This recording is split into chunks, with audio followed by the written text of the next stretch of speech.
Welcome to the Partnership Economy. This podcast explores the power of partnerships through candid conversations with industry leaders. Join our hosts, Dave Yavano, CEO, and Todd Crawford, co-founder of Impact.com, as they unpack the future of partnerships as a lever for scale and an opportunity to put the consumer first. Welcome back to the Partnership Economy podcast. I'm your host, Todd Crawford, and we've got an exciting conversation lined up with a fellow partnerships expert, John Claydon. John is a Chief Development Officer at Acceleration Partners, where he leads the growth strategy and development initiatives for the agency. His entire career has been spent in the partnership space, first working at a large network, then for a brand, before founding Streamline Marketing, one of the leading firms in the affiliate industry, for over 7 years, before then being acquired by Acceleration Partners. He's a thought leader and previously held the chair of the Advertiser Council for the Performance Marketing Association. When he's not working, you'll probably find John exploring his passion for travel, adding to his whopping list of 57 countries. Today, we'll be taking a deep dive into creators and influencers and how they fit within the partnership economy, how these types of partnerships have shifted to drive and be measured on a performance basis, plus some tips on how to launch a successful influencer campaign and how to get the most of it after it's gone live. I hope you enjoy.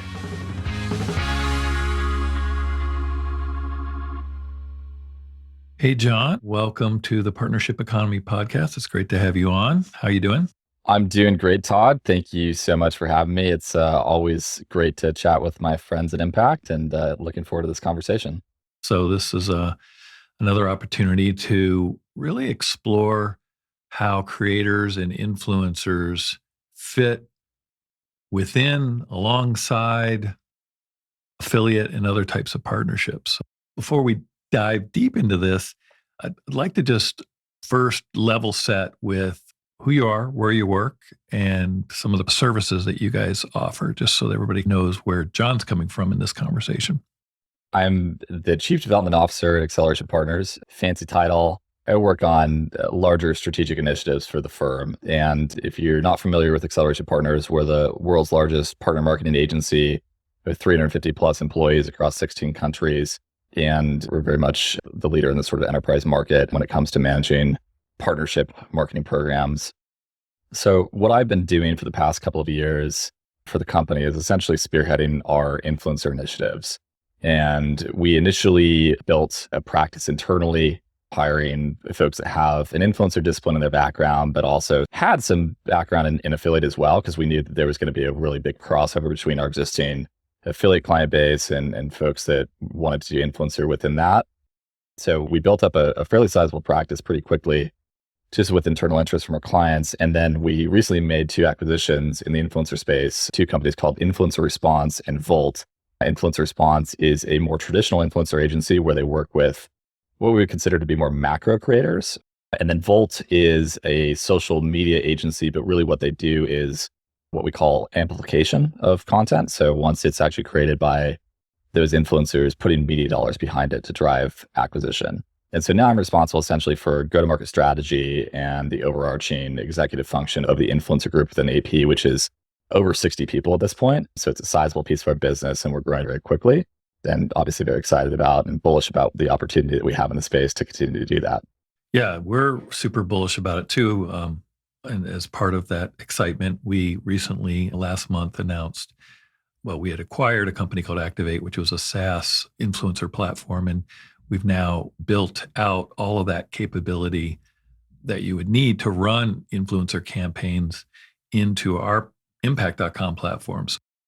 This concept of working with creators alongside affiliate, there's a lot of overlap that I think traditional influencer teams don't understand with affiliate. And affiliate is stuck in the pay for performance, and traditional influencer is pay per post and not a lot of tracking to conversion. So where there's overlap, I can see that. And I think from the affiliate perspective, it's easier to see. But I think there's a lot of challenges around the payment models. And so I guess just from how you guys have been talking to your clients, how do they see influencer and affiliate coexisting? So I would say at a high level, what we're seeing in the market is this sort of fracturing of influencer work. And what I mean by that is there's the way that influencer has traditionally been done, where it's primarily paying content creators for fixed fees for a post, and it's done on social platforms. And historically, that's been owned by the brand or PR team. It's largely awareness driven and it's a branding exercise. And there's a ton of value in that. I don't think anyone that has used a phone or is in digital recently is unsure of the value the influencer pays in terms of contributing to branding and commerce in general. But there's been this one side of the industry that's been entirely focused on essentially the awareness play. And where we're seeing the market kind of break is there's now this new area that's being created. I think it's being driven by macro conditions in terms of brands being required to actually get some sort of measurement and understanding of the value of the influencer campaigns they're running. But also there's a market that's been generated, which is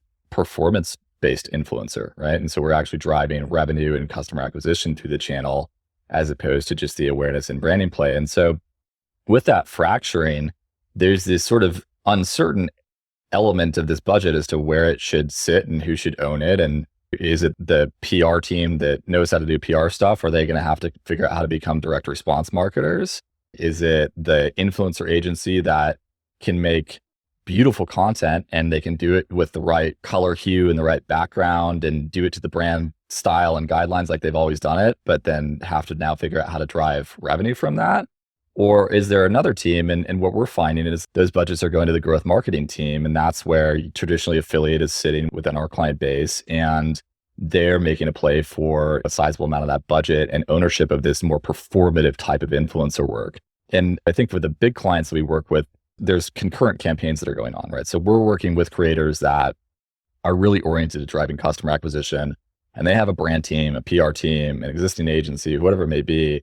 And they're still doing the big branding awareness PR type stuff, very curated, very editorialized, but we're driving the actual revenue and performance from it. And it started where we might get 10% of the influencer budget they have allocated for the year. And as the results have come in, that's ratcheted up quite quickly and aggressively, especially once they start to see the results from it and also the quality of the content. And now it's maybe somewhere it's like 50-50 in terms of the allocation that we're getting. Yeah, I think the idea of paying per post, I can understand, especially a lot of the creators do put a lot of work. And then you have the partnerships team, which are beholden more to a philosophy of pay for performance. And I think the big challenge is obviously with the large publishers, they've got enough demand and it's all about branding. So it's pay per post or see you later. But when you start getting into the micro, I think it's an easy sell, but there's somewhere where you start to get in that middle where you've got to actually maybe have a conversation and convince them. You guys work with a lot of enterprise brands. And so pay per post is something they can easily budget for and include. The brand building is worth it. But the mid-sized brands and smaller brands, branding isn't as important to them. It isn't a priority, I guess you could say. They really are looking for revenue. And so they're more interested in working on a revenue-based, rev share basis. What's some of the techniques or strategies around putting together a campaign or a program to drive it on a performance basis? I would say even the enterprise brands that we work with, yes, they certainly have brand budgets, but in terms of the folks that we're working with and our goals and objectives for the campaigns, it's very similar in the sense that we are driving revenue and customer acquisition. And even though we do have larger budgets with those clients, we're still going to be working towards hitting a CPA target or a CAC target or a ROAS target with the campaigns, even if we are doing fixed fee based work. I think there's a fundamental difference in the type of content that's created from influencers who are able to move product versus those that are brandy. It's just a different exercise and some are very good at it and others aren't. But in terms of working in a concept where you are really trying to lean heavily into the performance side of things and potentially look at doing rev share types of models or things like that, there's a few different types of engagements. And typically when we build out these programs for clients, we tier our creators, right? So you have folks that are starting out on the smaller side. We consider them to be nano or micro influencers. And generally speaking, the type of engagement with them might just be something where they're able to promote the brand and we pay them a commission. And it's as simple as that. And as they perform, evaluate how you want to continue to compensate them down the road. maybe as their audiences scale or as they develop just really great content for you that you can repurpose for other uses. For that middle of the ground type of creator, we've had a ton of success going into those engagements and working in what we call a hybrid capacity. And they may say, I want $10,000 to create Instagram Reel and 3 story slides, and we will counter that with maybe half of that amount plus a commission rate. And we find a really nice alignment there. The creators earn that commission, brand sees the results from it. It lessens the initial sort of outlay from the brand side in terms of developing that content. And it really incentivizes the creator to develop something that's going to perform well and then to reinforce it and re-expose their audience to that content in whatever way they may choose to. Yeah, I think the thing that you hit on there is the brief, as they call it, right? What you want from the influencer. I think the brief is key to also just attracting the right influencers, because the strategy there is you can get creators to apply. Hey, I saw the brief, I'm interested. And then, of course, you can reach out to the ones that you've worked with in the past and say, would love to work with you again. The brief is really important in terms of making sure that you're setting expectations of what you want from creators. But I do think something that some brands get a bit over their toes on is they will be so controlling with the brief itself that it doesn't allow for authenticity with creators in terms of the content they're actually generating. And the one thing that we see time and time again for these influencers who are actually capable of generating sizable amounts of revenue and performance, you really got to let them do it in their own voice. If it's too scripted, if it comes across as salesy, if it's not super aligned to their audience and it isn't a good fit, usually those influencers will actually turn down those types of opportunities to begin with because they know it's going to alienate their audience and they don't want to do that. That's much worse for them than whatever money that they might get from the brand for a one-off transactional campaign. But you really need to let them do it in their own voice and let them do really what they do best. But making sure that you have clear objectives and goals and understanding with those creators, sharing with them what you're expecting to get from a return perspective in terms of the expected outcome of that campaign. If I'm paying you whatever fee it is, if it's a commission, if it's a hybrid model, if it's just a fixed fee, we like to actually explain to our creators that we're expecting a certain return on this investment. The brand is expecting that sort of return, right? We want 2x ROAS or whatever it may be, or this is our CPA target. We're pretty transparent with them. And we've established relationships with thousands of creators at this point. We have a pretty deep understanding of how we expect them to perform. And when they're way off or that it doesn't work, typically we're able to get back to them and actually ask them to do another post or additional content. And they'll do that because they want to ensure they're able to deliver for the clients they're working with. And so it's like any sort of partnership. It's setting objectives up front, understanding what each party is trying to get out of the relationship, and then ensuring that you're mutually working towards that same goal. That's where we find the most success. Now, I want to talk a little bit about what happens after a campaign goes live, some of the other value that a brand can get and some of the costs associated for the brand, right? The content that the creators create is valuable in the post, but a lot of the briefs, part of the deal is that you get access to that, rights to that content for a period of time. And then there's promoting that. So maybe you can talk about some of the strategies or best practices, like how to get the most out of a campaign. It's not just what the creator posts. There's some costs and activities that the brands can be doing on top of that, right? If we think of the value of that content, the organic reach of that content only has so much inherent value. And that's how you ascribe value to what you're willing to pay that creator. They could go viral with a post and you expect them to reach 100,000 people and all of a sudden it reaches 5 million. That's great. That's a needle in a haystack scenario that we don't expect to happen too often. So brands that are smart, they look at the holistic value of that content, not just what it drives organically. And so we have brands that use that UGC on site for product reviews, right? There's this sort of third-party authoritative value to it that we all know and understand. So they'll take that content, they'll put it on site, and it increases conversion dramatically on product pages where creators are talking about specific products.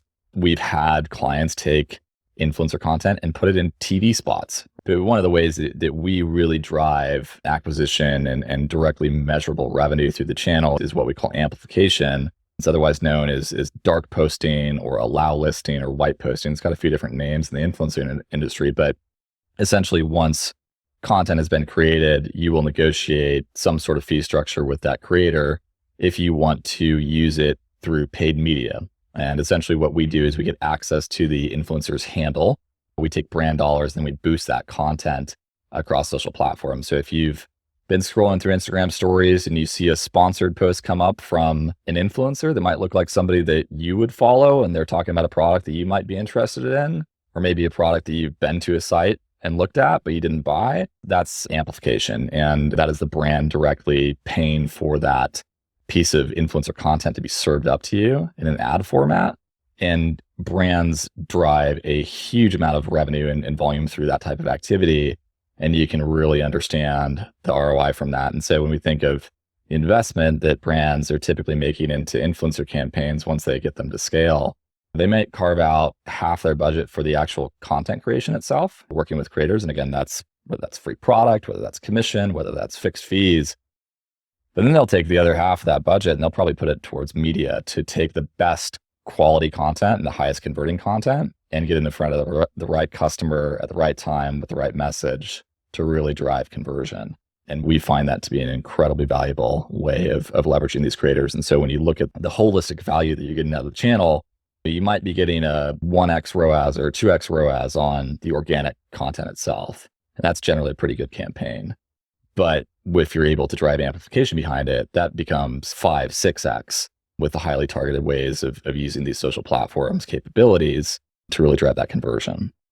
Wow. So that's even with the added expense, the return on ad spend still goes up. That's a very important point here. And I think a lot of companies that are starting to do this at scale, it's important to understand that amplification is like you're missing out a big part of the value if you don't have that in your budget. So if you say we've got a campaign and we're going to do $100,000 budget, which includes the gifting, which includes the compensation, you either need to add 50,000 for amplification, or you need to work with fewer influencers so that you're saying half.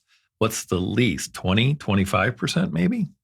Yeah, I think the great thing about that type of campaign is that it's very flexible and it can be scaled up and scaled down very quickly. So, when we do this stuff and, we work with, again, communities of creators across the full spectrum, and we might test 50 pieces of content in a given month.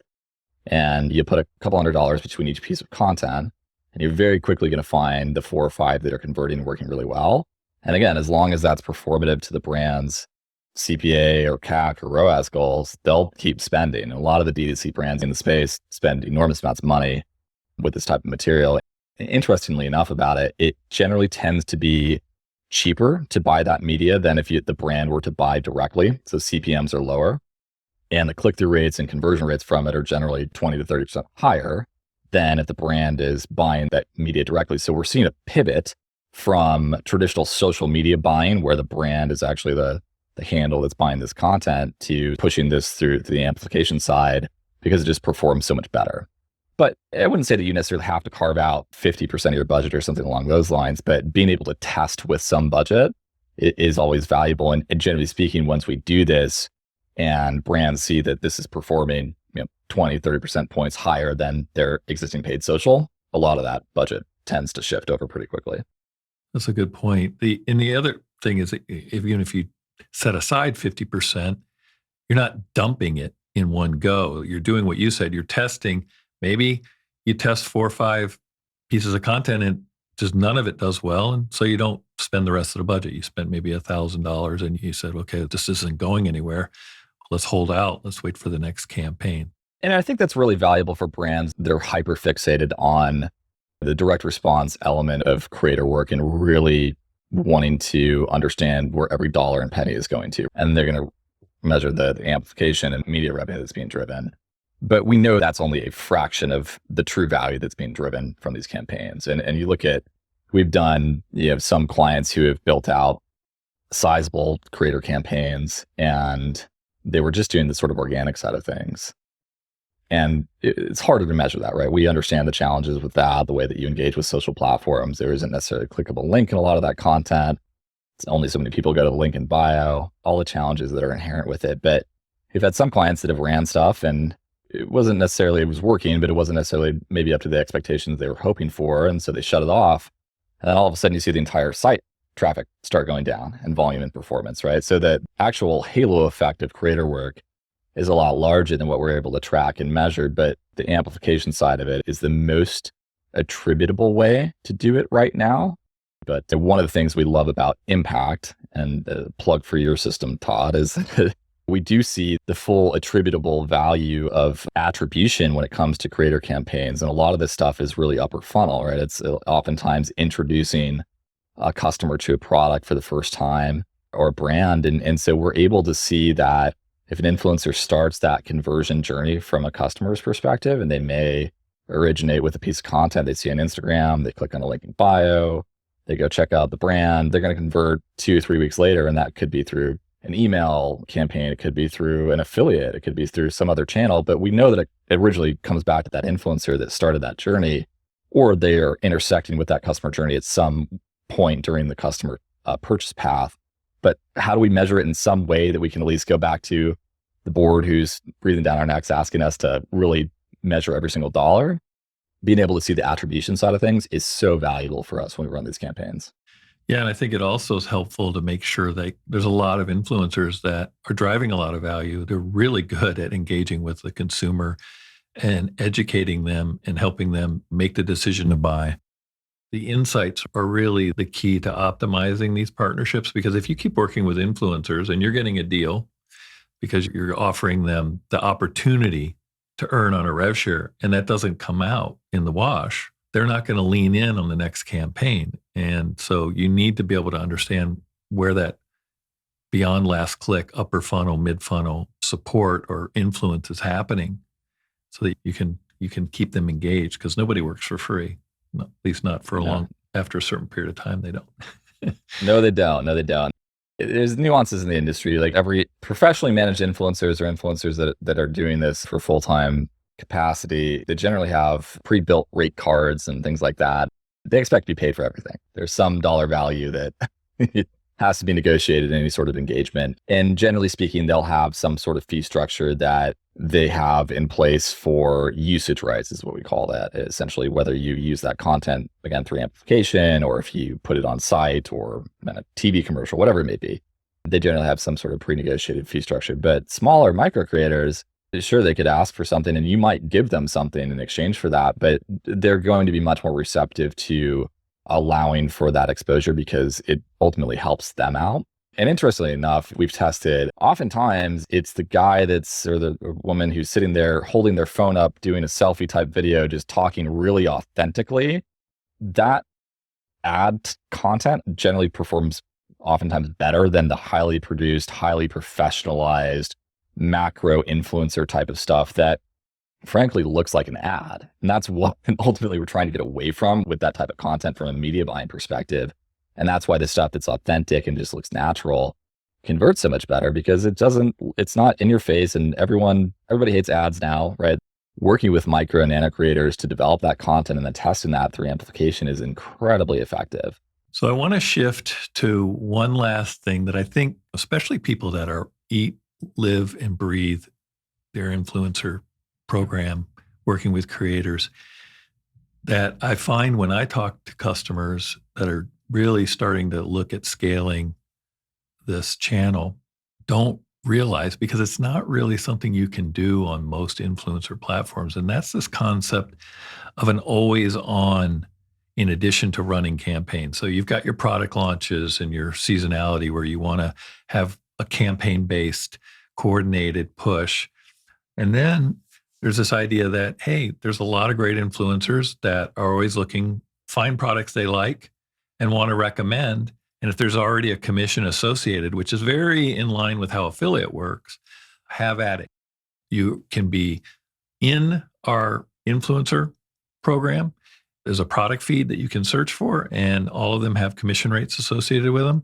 And if you find something you like, maybe there's a mechanism to request it, but maybe you've already bought it and now you just want to see where you can get a link to promote it. I think that's something that's not really part of the standard operating procedure for a lot of companies, as I said, because a lot of the functionality isn't there when you're within a creator platform. But I think it is extremely powerful and can create this undercurrent that's constantly driving revenue with little to no work, right? Giving creators just an opportunity to find your products and services and promote them organically.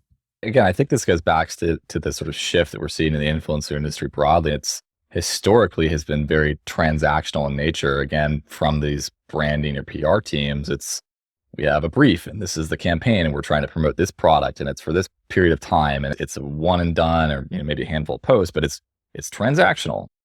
This always on concept is really something that our clients are leaning into very heavily, because once you establish relationships with these creators, you want to give them an opportunity again to continue to promote the product and the brand, especially when it aligns to their audience and their audience is engaging with that content and likes what they're developing with it. And so earning from a commission perspective or in some sort of always on capacity is really valuable. And most of the clients that we're working with, they're really thinking of it as building this community of creators that they can tap into at certain points during the year, but they always have this ongoing underlying undercurrent of this campaign that's available to them that they can use at any point. But when you have a base of 100 or 1,000 creators and you have seasonality things that are happening, holiday promotions, new product launches, whatever it may be, you're able to then draw from this roster of talent that you already have an established relationship with. You can tell the folks that are actually driving really good performance from the content that they are creating. And then you can say, okay, look, I've got an extra $100,000 to spend this month because we're launching this new product. I have 1,000 creators that have been joining my program, and these are the 50 that are producing the best content that's converting the highest rate. I'm going to go give each one of them $2,000 or however you want to split it up to actually develop content in a dedicated manner for a specific campaign. So you marry both worlds where you do have the briefs and the campaign oriented structure of a more traditional influencer campaign, but you have this always on community of creators you develop that are constantly driving revenue and conversions for you. They're able to tap into. And those are the types of campaigns that our clients are building. It's oriented at community more than anything else. It's not transactional. It's not one and done. They're really trying to have access to this ecosystem at any point they can draw from. And it's been incredibly effective for them. We have, again, talked about a lot of stuff, and there's probably 5 times more stuff we could talk about, but I greatly appreciate you coming on. As always, I love talking about this creator economy with you and the broader partnership economy, and appreciate all your insights. Yeah, always a pleasure. Thanks so much for having me, and really enjoyed the conversation. Collaborating with influencers and creators might look different in today's landscape than in the past. From payment shifting from pay-per-post to paying for performance, to the teams that manage influencers, to clearly setting guidelines within the work you want influencers to do. John shared a few best practices to keep in mind to make your influencer campaign successful, such as assessing the value of the content holistically by amplifying user-generated content after campaign launch to maintain momentum and authenticity. And remember, collaborating with creators works great when you give them creative freedom to be authentically themselves in their content. When you and your influencer share a common vision, the potential for driving the performance you desire is limitless. Whether you're a brand looking to harness the power of creators or a creator looking to make a meaningful impact, understanding how influencer programs fit in the world of performance partnerships can be extremely beneficial. Thanks for listening, and I look forward to next time. Thanks for listening to The Partnership Economy, brought to you by Impact.com. If you enjoyed today's episode, be sure to subscribe to the show and rate and review it on Apple Podcasts.